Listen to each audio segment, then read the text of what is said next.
Fala pessoal, bem-vindos a mais um vídeo.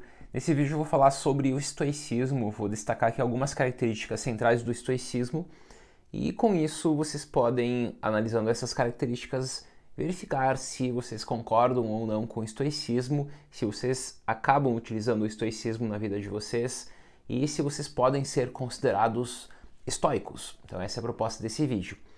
Antes do assunto do conteúdo, eu tenho um convite para vocês. Eu estou com as inscrições abertas do meu curso completo de filosofia, ou Filosofia 360 Graus, que é um curso da história da filosofia, e as inscrições irão encerrar amanhã, segunda-feira, dia 19 de setembro.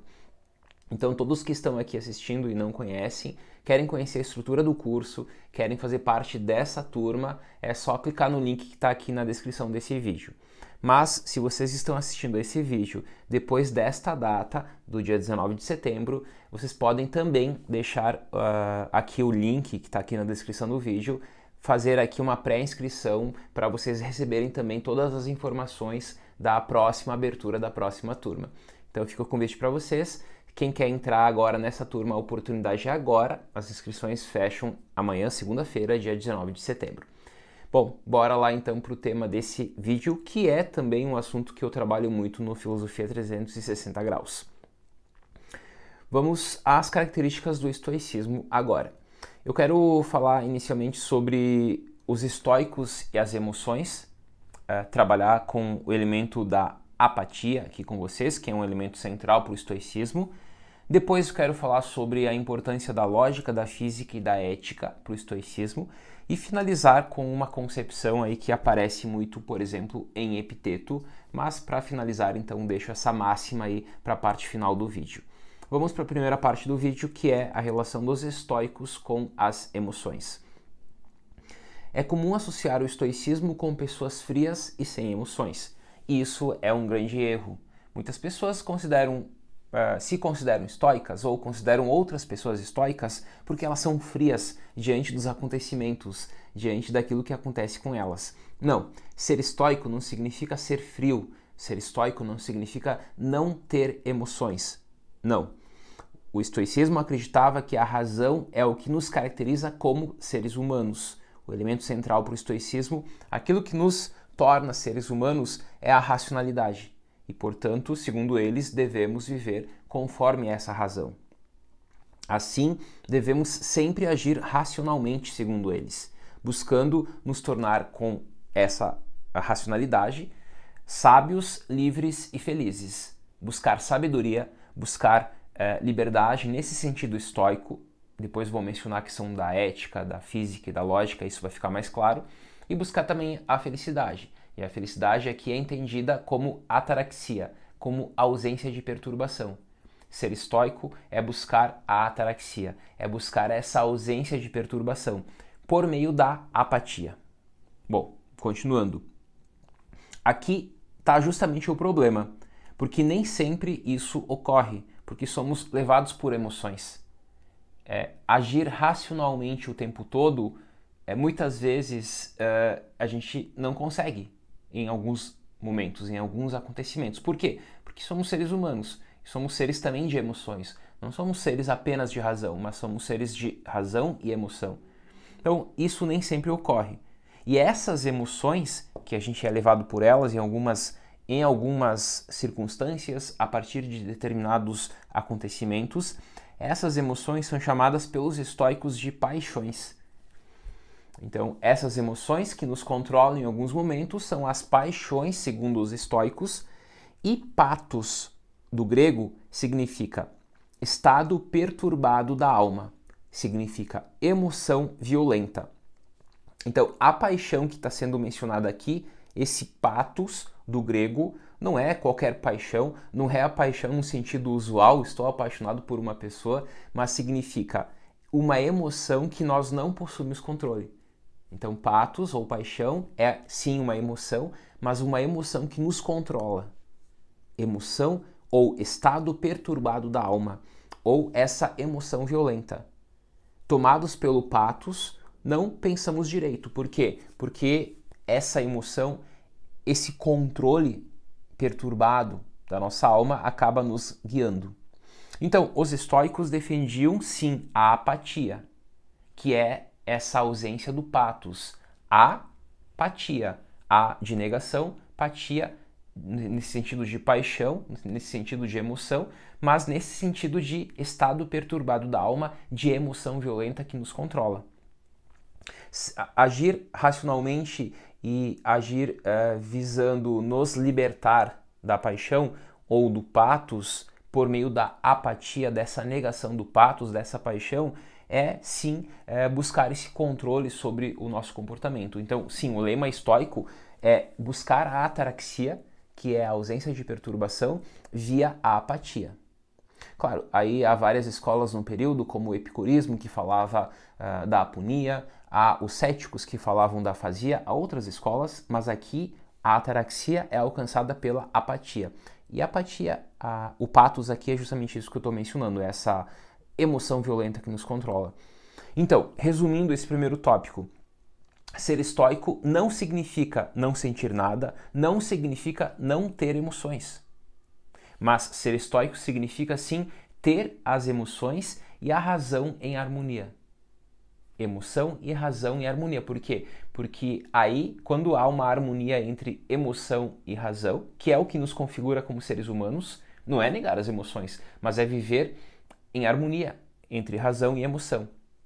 Quando nós temos essa harmonia, isso significa que nós não somos tomados pelo patos, por essa emoção violenta que nos controla e que nós não temos como decidir, agir, viver racionalmente apenas por ela. Então é isso que eles negam. Então, resumindo, não significa não sentir nada ou não ter emoções, mas significa sim ter a emoção e a razão em harmonia.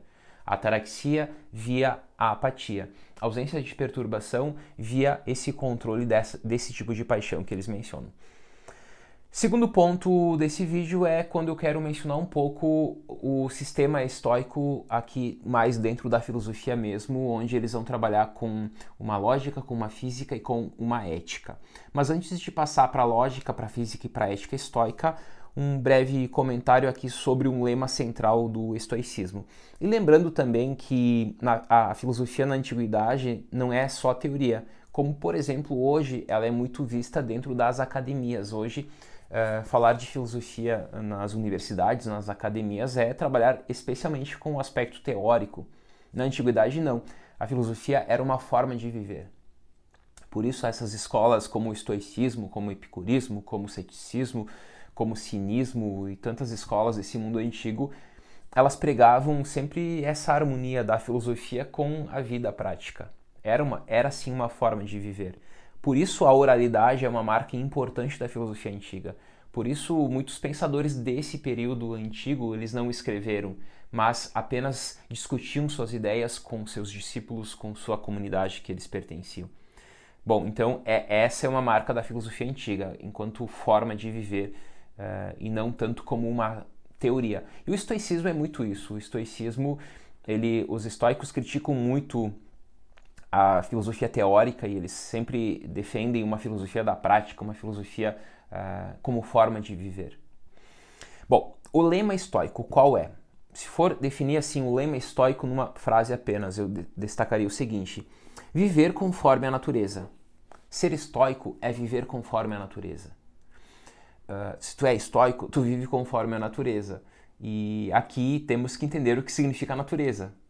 Natureza não no sentido de viver no mato conforme a natureza, no sentido como nós usamos hoje em dia. Mas ser estoico significa viver conforme a natureza. Tem dois sentidos aqui que eu quero destacar. Primeiro, existe um sentido do cosmo, existe um sentido do universal, que seria esse macrocosmo. E esse cosmo, esse todo, essa totalidade, esse mundo é uma mistura de Deus e matéria, e Deus é entendido como razão. Então, para os estoicos, o cosmo, a totalidade, é uma mistura de Deus e matéria, há a matéria do mundo e há Deus misturado nessa matéria, e esse Deus que está misturado na matéria é razão. Portanto, viver conforme a natureza significa viver conforme Deus, que é o todo, a natureza que representa o todo, e representa também a razão. Sinônimos aqui pra gente: natureza, Deus, razão, providência, destino, sempre que os estoicos mencionarem esses conceitos todos, significa a mesma coisa, é a totalidade, viver conforme a totalidade. Bom, então, existe essa primeira leitura do cosmo enquanto macrocosmo, que é a mistura de Deus e a matéria, e Deus é entendido como razão, como providência, como destino, e por isso todo o cosmo, tudo que há é racional, pois todo ele é perpassado pela razão, e essa razão se mostra de diferentes maneiras. Ela se mostra, por exemplo, sim nas plantas, sim nas pedras, nos animais, nos seres humanos. Essa razão vista nesse sentido justamente de Deus, portanto, nesse sentido de que tudo o que há é razão, de que tudo o que há é natureza, de que tudo o que há é Deus. Portanto, eu faço parte dessa parcela, assim como os animais, assim como as pedras, mas em graus diferentes, a partir de características diferentes. Esse é o primeiro sentido. Natureza é razão, é Deus.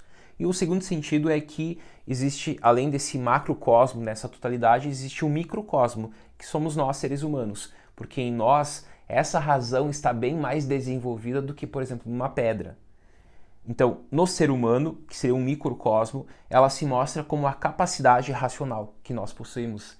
Então, todos nós, guiados pela razão, como nós mencionamos anteriormente, agimos de acordo com a natureza quando agimos de acordo com essa capacidade racional. Os estoicos são naturalistas, pois eles se entendem como uma parte da natureza, do universo. Para os estoicos, primeiro, o homem é um animal racional, mas não necessariamente político, e aí difere da concepção aristotélica. E segundo, o homem faz parte do cosmos e da physis, e a ele deve se adequar. O ser humano, como uma parcela do cosmo, faz parte desse cosmo, ele é o cosmo, mas enquanto uma parte desse cosmo, e ele tem que se adequar a ele, a esse cosmo. Então tudo que existe dentro desse todo, nós temos que nos adequar a ele e, de certa forma, aceitar como as coisas são, porque as coisas são como são, devido à sua racionalidade. E aí vem várias concepções estoicas, como, por exemplo, a tese que mais tarde Nietzsche vai trabalhar, que é o amor fati, e outras grandes concepções aí que são concepções clássicas desse período, mas de aceitar as coisas como são. Por quê? Porque elas fazem parte desse todo, e essa concepção da providência, do destino, da razão enquanto totalidade, eu que faço parte dessa totalidade, significa que eu, enquanto estoico, vou aceitar e não lutar contra aquilo que eu não tenho como lutar. Aquilo que eu falei anteriormente, ser estoico não é ser frio, não é apagar totalmente as paixões, nesse sentido de emoção, nesse sentido de, sim, conseguir viver em harmonia, razão e emoção, porque não tem como negar esse lado também das emoções. Mas viver em harmonia e não ser tomado por essas emoções enquanto patos, enquanto paixão, enquanto algo que nos controla. Porque no momento que eu não consigo me controlar, que é a paixão que está me controlando, bom, aí é justamente isso que o estoico visa, é tentar controlar esse patos, daí a apatia. Bom, ok. Então, sim, o lema estoico é viver conforme a natureza. Isso resume muito bem a ideia estoica de como devemos viver, a partir desse todo, aceitando as coisas como são e controlando apenas aquilo que nós podemos controlar, que é o nosso pensamento, que são os nossos juízos, que é a nossa percepção sobre o mundo. Isso nós controlamos. O mundo é como é, porque o mundo é racional. E eu, como sujeito racional, eu posso, pela minha razão, viver de acordo com o mundo. E quando eu consigo viver de acordo com o mundo, eu estou, então, em pleno estado de ataraxia, de ausência de perturbação. Mas quando eu não estou em contato, em concordância com o mundo, bom, aí é que justamente surge a perturbação, que é o oposto de felicidade, porque ser feliz aqui significa justamente a ausência de perturbação. Aqui eu vou mencionar rapidamente a lógica, a física e a ética, porque existem três momentos do estoicismo. Existe a antiga Estoa, a média Estoa e a nova Estoa, que é a escola estoica, o pórtico. Há vários pensadores aqui, há vários aqui, há vários aqui. Destaque aqui para três, Sêneca, Epiteto e Marco Aurélio, da nova Estoa, que são os mais conhecidos. E na nova Estoa se trabalha muito com a ética, especialmente. Se deixa de lado a física e a lógica, se foca mais na ética. Mas para a antiga Estoa, a lógica e a física são parte fundamental do estoicismo. Então, mencionando a lógica e a física aqui, especialmente para a antiga Estoa, para o antigo estoicismo, o que é a lógica? A lógica para eles é a correção do raciocínio, mais uma teoria do conhecimento. Então aqui nós temos uma correção da forma como nós pensamos, mais uma concepção sobre o conhecimento, portanto uma concepção epistemológica. As nossas ações derivam das nossas ideias, por isso é importante pensar bem para agir bem. Daí a importância da lógica para esses estoicos que abrem o estoicismo. Pensar bem para agir bem, e pensar bem, tu pensa bem pela lógica. Segundo a física para os estoicos é cosmo mais ser humano. Como nós já mencionamos, o cosmo, a totalidade, que é a razão, que é Deus, e o ser humano, que é esse microcosmo, que faz parte desse macrocosmo, enquanto uma parcela desse todo. E o ser humano tem que viver em conformidade com esse todo, viver conforme a natureza. Aqui há dois princípios que criam o mundo, Deus e matéria. Deus aqui é impessoal, um princípio ativo e racional que se mistura com a matéria. Deus é imanente e não transcendente. Essa é a visão de Deus dos estoicos, diferente dos cristãos, que na mesma época aí da nova Estoa, já no estoicismo romano, já existia o cristianismo, e aí surge a visão de um Deus transcendente. Não, para os estoicos aqui da antiga Estoa, portanto lá atrás ainda, Deus é visto de forma imanente, a partir dessa totalidade, desse cosmos, dessa physis. E por fim a ética, que está na antiga Estoa, mas está principalmente na nova Estoa. A nova Estoa trabalha muito com a ética. A ética estoica é naturalista, ou seja, é uma ética baseada na natureza. Para o ser humano, apenas a virtude é um bem, os males são os vícios. Todas as coisas que estão fora do âmbito moral são indiferentes. Então, o vício e a virtude estão dentro de nós, depende de nós. Tudo aquilo que é externo, que faz parte do mundo, é indiferente. Tudo aquilo que acontece no mundo e não depende da gente, os estoicos da antiga Estoa, eles enxergam isso como algo indiferente. E aquilo que depende da gente, aí sim, aí eles vão trabalhar com os vícios e as virtudes. Daí o mal e o bem. E no estoicismo pensamos o bem ou o mal a partir justamente desse mundo interior, dos nossos juízos, dos nossos impulsos, dos nossos desejos, das nossas repulsas. Então, mencionei aqui, nesse ponto 2, a importância da lógica, da física e da ética para entender esse sistema estoico. Aqui o comentário que eu faria é o seguinte: claro que a gente é estoico, não é estoico? Eu não vejo problemas. Tu pode ser estoico mesmo não aceitando esses pressupostos. Ou seja, tu vai viver estoicamente, tu vai ter uma vida estoica, mesmo não aceitando essa parte da física, por exemplo, essa visão de Deus, ou essa visão da lógica. Então, vamos pensar o estoicismo de uma maneira mais leve, não aceitando todo o pacote da lógica, da física e da ética. Não sei se é possível. Provavelmente, assim, se tu for estoico mesmo a partir desse estoicismo antigo, não seria possível. Mas tu pode sim, na tua vida, no teu dia a dia, viver de acordo com o estoicismo, aplicando as máximas estoicas. Então tu pode pegar algumas teses estoicas e aplicar na tua vida, mesmo não aceitando esses pressupostos da lógica e da física, apenas da ética.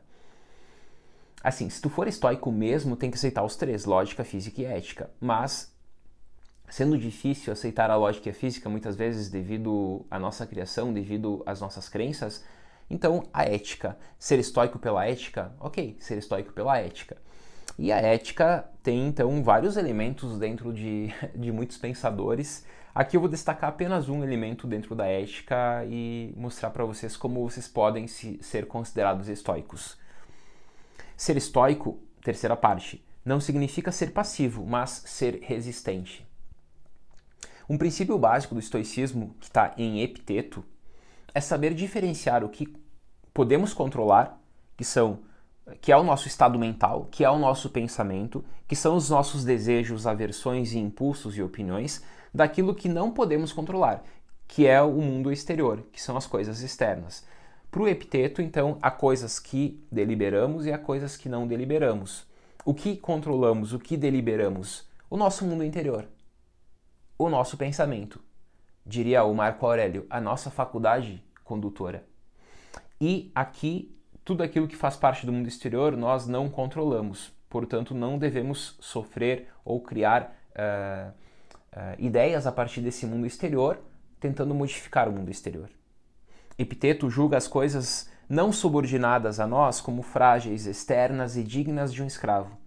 Seguindo esse raciocínio, nós não controlamos os eventos externos, a sorte, o karma, as outras pessoas, o mundo. Entretanto, tais coisas dizem respeito a algo que está verdadeiramente sob o nosso controle, o pensamento. Ser estoico, seguindo esse princípio, é focar no pensamento, é focar naquilo que controlamos, que é o nosso pensamento apenas. Fora isso, nós não controlamos. Portanto, seria, de certa forma, aqui aceitar como as coisas são e não lutar contra aquilo que não tem como controlar ou deliberar. Esse princípio estoico, e esse é o ponto central que eu queria destacar aqui, esse princípio estoico não significa passividade diante das coisas externas. O estoicismo não é uma filosofia da passividade, mas da resistência. Ser estoico não é ser passivo, mas ser resistente. Diante do mundo atribulado, o estoico constrói em sua mente uma cidade de refúgio, onde só ele tem o controle. Ser estoico é ser resistente, é construir no mundo interior, na nossa mente, no nosso pensamento, esse refúgio para esse mundo conturbado, para esse mundo cheio de problemas. E estando com sua mente protegida, ele age como um cidadão do cosmo, para o bem de todos. Sim, ser estoico não é alguém que vai se retirar na sua mente e vai viver isolado, mas é alguém que sempre vai visar esse bem comum, essa justiça, viver de acordo com o mundo, com o cosmo, ser um cidadão do mundo. E aqui há muitos princípios trabalhados por esses autores, como, por exemplo, o Epiteto, o Marco Aurélio, o Sêneca, diante de como eu devo agir perante os problemas do mundo, as injustiças ou os problemas que acabam me afetando diretamente. Procuramos refúgio, por exemplo, nas casas de campo, mas os problemas vão junto conosco. Como disse Sêneca, não é mudar os ares, mas mudar o ânimo. Não é fugir dos problemas, mas aprender a lidar com eles. E esse é apenas um tópico que eu queria destacar, porque diante desse tópico, não ser passivo, mas ser sim resistente, aí nós podemos puxar muitos outros tópicos sobre o que significa ser estoico. Mas a proposta desse vídeo era justamente destacar esse elemento das emoções, da apatia. Em segundo lugar, trabalhar um pouco com a lógica, com a física, para chegar à ética. E em terceiro lugar, apenas destacar essa frase para frisar que ser estoico não é ser passivo, mas ser resistente, justamente porque essa é uma concepção muito difundida e equivocada do estoicismo. Pessoal, para mais vídeos como esse, sobre outras escolas, comentem aqui embaixo, comentem o nome da escola que vocês desejarem ver mais por aqui. Comentem também se vocês querem mais conteúdo sobre estoicismo, sobre outras lições dos autores da antiga Estoa, da nova Estoa, especialmente da nova Estoa, porque nós temos textos riquíssimos da nova Estoa, do Sêneca, Epiteto, Marco Aurélio, por exemplo. Então comentem aqui nos comentários para mais conteúdo como esse. E lembrando, né, que amanhã, dia 19 de setembro, nós fechamos a turma do Filosofia 360 Graus, que é o meu curso de filosofia, é um curso completo da história da filosofia, que está sempre sendo atualizado com conteúdos semanais, então é um curso super completo. E se a data passou, não estamos mais entre o dia 18 e 19 de setembro, então você também pode deixar o seu e-mail aqui no link que está aqui na descrição para receber todas as informações da próxima turma. Forte abraço e até mais.